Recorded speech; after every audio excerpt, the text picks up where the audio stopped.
Dancers हैं, इसका मतलब ये नहीं कि उनको बीमारियां नहीं हैं। दोस्त डांसर्स वो डांस करते हैं दुनिया के लिए, शो ऑफ के लिए,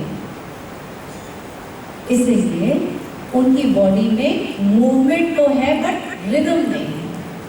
आप समझ रहे हैं? लेकिन जिस दिन आप अपने लिए डांस करने लग जाओगे तो बॉडी अपने आप हार्मोनाइज हो जाएगी। डांस का मतलब ये नहीं कि आपकी ये स्टेप करना है, उसके बाद वो स्टेप करना है, आपने वो स्टेप करना है या ये स्टेप करना है। हवा भी चलती है तो पत्ते ऐसे से हिलते हैं। Movement is symbol of life. अगर शरीर में डिजीजेस बहुत है तो समझ जाना कि हमारे बॉडी में रिदम लाना है। हमको हार्ड मूवमेंट्स नहीं करना, चले तो डांस, बात करे तो dance. This is movement, very beautiful graceful movements, body movements. And then और भी कई पड़ाव हैं बॉडी मूव। बॉडी के द्वारा हम शरीर की डिजीजेस को हार्मोनाइज कैसे कर सकते हैं? There are major 3 types of movement.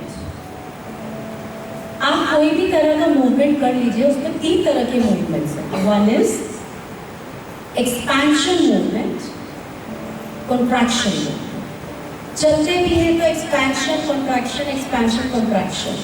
आपका पूरा शरीर मूवमेंट का सिंबल है। When you are breathing, your chest expands and contracts.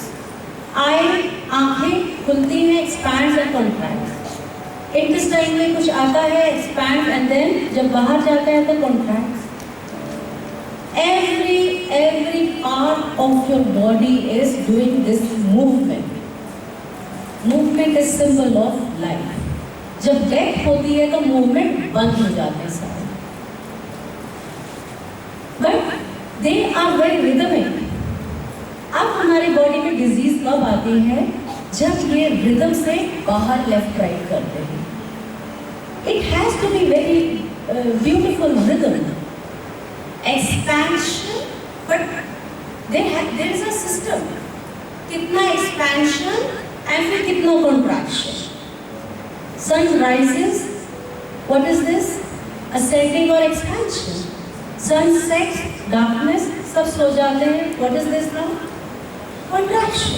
But there is rhythm, ये नहीं है कितने भी बजे तक सनराइज होता है, कितने बजे, अगर 8 घंटे सनराइज हुआ है 2 घंटे, ऐसा नहीं। It is a rhythm, there is a rhythm. Expansion, contraction. Expansion, contraction. And अब आप देखिए, जब आपको गुस्सा आता है तो आपका ब्रीदिंग का रिदम कैसा होता है? कैसा होता है? यूनिवर्स के रिदम से अलाइनमेंट टूट गया कि नहीं टूट गया? जब सैडनेस होता है तो आहें भरते हैं, रिदम टूट गया कि नहीं टूट गया? जब हम यूनिवर्स के रिदम के साथ जुड़े होते हैं तो डिजीज नहीं आती है। सो वन इज, अब जब एक्सपेंशन एंड कॉन्ट्रैक्शन का कॉम्बिनेशन बनता है, एक्सपेंशन कॉन्ट्रैक्शन, हमारे बॉडी में सारे movements expansion contraction expansion and as a result they are creating spiral. If it is rhythmically, it is creating spiral combination and then this is called neutroforce. Neutro जिसको बोलते हैं ना, Vishnu force symbol of neutroforce. And जब ये न्यूट्रोफोर्स हमारी body में activate होती है तो बहुत जल्दी फ्रेशनेस आ जाती है बॉडी में, फ्रेशनेस आ जाती है। और अगर हम रोज फ्रेशनेस को एक्टिवेट करें तो बहुत हमारी बॉडी में डिजीज तो रह ही नहीं सकती है ना। लेकिन फिर मुझे कोई बोलता है कि अभी तो मेरे घुटने दर्द हो रहे, मेरी कमर दर्द हो रही, कोई बात मत करो अभी कमर वाला, बट ऐसे बैठ के ऐसे हिल तो सकते। फर्स्ट स्टेप लेना भारी होता है। इट इज नॉट कि आपको एक्सरसाइज करनी है, this is not exercise, this is rhythm. With rhythm you are moving your body. Movements have are so important in your life. Not only this, आपको मैं एक चीज बता देती हूँ, जब हमारे थॉट्स एंड बॉडी का कितना स्ट्रॉन्ग कनेक्शन है, माइंड के बहुत सारे क्वालिटीज हैं, जिसमें से एक क्वालिटी इमोशन की है जो सबसे ज़्यादा हमको तंग करता है। Mind and brain power creates emotion. वो तो इमोशन को क्रिएट करके फ्री हो गया। कोई एक थॉट आया हमारे माइंड में, नेगेटिव थॉट आया एंड उसने इमोशन को क्रिएट कर दिया, ठीक है, क्रिएट करके माइंड चुपचाप बैठ गया, अब वो तमाशा देखेगा। एंड दिस इमोशन जो क्रिएट माइंड में हुआ, what is this now? Some energy, this anger और सैडनेस और फियर माइंड ने क्रिएट कर दिया आपके लिए। This is energy, it is like a cloud. अब ये बादल आपके शरीर में उड़ेंगे, कहीं तो जाएंगे। माइंड तो है शैतान ना, उसने तो थॉट क्रिएट किया, सैडनेस या एंगर या एंजाइटी क्रिएट किया और चुपचाप बैठ के अपना तमाशा देखेगा। क्योंकि माइंड अभी न्यूट्रो में नहीं है तो नेगेटिव क्रिएट कर रहा है। सो अब वो चुपचाप बैठ गया और वो जो क्रिएट हुआ है, it is like a cloud, वो आपकी पूरी बॉडी में घूमेगा। किसी के नी में कहीं तो बैठेगा बाबा, वो एनर्जी है। अब आप बताइए कहाँ इमोशन, सैडनेस कहाँ रहेगा, एंगर कहाँ जाएगा? आपके बाहर तो माइंड नहीं फेंकेगा ना, जो क्रिएट हुआ अंदर है तो अंदर ही बैठेगा ना। कहाँ बैठेगा वो? किसी के घुटने में बैठ जाएगा, किसी के लिवर में बैठ जाएगा, किसी के यहाँ बैठ जाएगा। वो क्लाउड, बादल है वो। किसी के अपर आर्म में बैठ जाएगा, किसी के थाइस में बैठ जाएगा, किसी के ओवरीज में बैठ जाएगा। क्लाउड को बैठना ही है, कंडेंसेशन होगा तो वहीं पे बैठ जाएगा, और वहीं जब हार्ड होएगा तो वहीं कुछ ना कुछ बन जाएगा। एंड फिर हम बोलते हैं टेस्ट, मेडिकल टेस्ट, डिजीज आ गई, एंड फिर हम करते हैं सोल मेडिटेशन। नो, जिस रास्ते से डिजीज आई है उसी रास्ते से जाना पड़ेगा। Some enlightened soul can directly touch the soul. Correct. Soul is very powerful phenomenon. बहुत सारे लोग आप में से सोल को टच करते भी होंगे, but not for everyone. And जितने भी हमारे सेंट्स हुए हैं, आपको नहीं लगता बुद्धा, जब हम बुद्धा की बात करते हैं, क्या उन्होंने फिजिकल सफरिंग का या फिजिकल का पड़ाव पार किया होगा कि नहीं किया होगा? आज वो समाधि स्टेट में है, और उन्होंने ये पड़ाव पार किया कि नहीं किया? Only thing is that is why suffering है जा भी सकती है if you are upgraded and if you know that after this very good time is coming. जब ये क्लाउड आपके सारे जॉइंट्स में बैठ गया, बॉडी के पार्ट्स में बैठ गया, आप उसको कैसे हटाएंगे? कहते हैं जब हवा चलती है तो बादल क्या होता है? हवा चलती है तो बादल उड़ जाते हैं। तो क्या है ये? What is this? What is this? Body movements.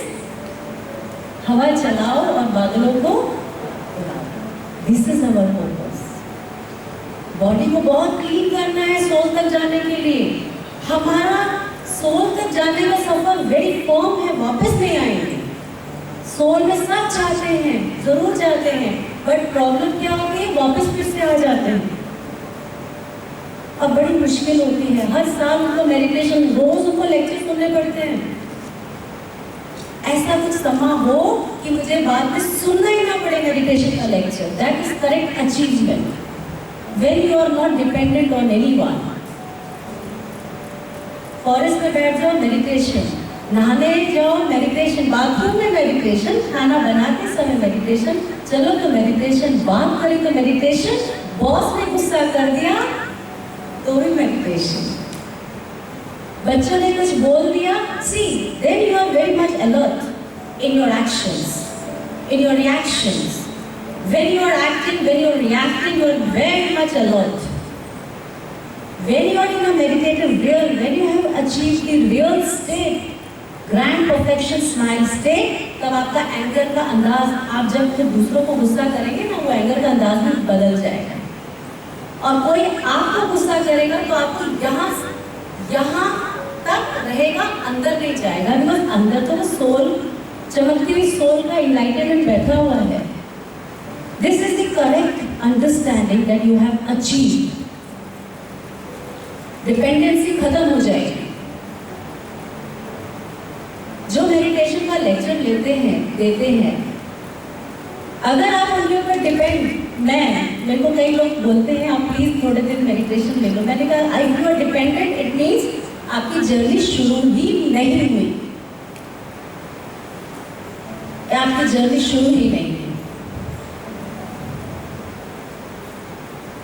Do you understand this point? इसलिए माइंड एंड बॉडी, एक चीज मैं कहना चाहती हूँ. सब लोग बोलते हैं हमारी लाइफ में, कई लोग बोलते हैं हमारी लाइफ में ये सिचुएशन है, ये पेन है, ये सफरिंग है, हमसे मेडिटेशन नहीं होता है. मत करो. Just as a exercise, train your mind, train your body. Train your mind, you have to feel very good things in your mind.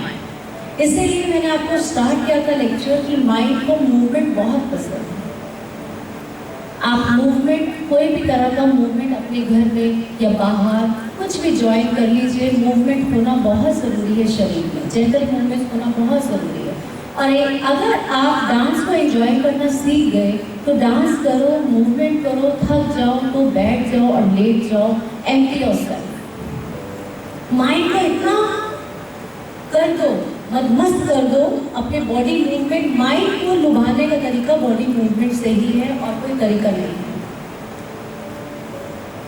Fast है, चैंटिंग से भी हम लुभाते हैं, बहुत सारे तरीके हैं, बट बॉडी मूवमेंट से fast. But then I am aware, I am aware, I am aware, I am aware.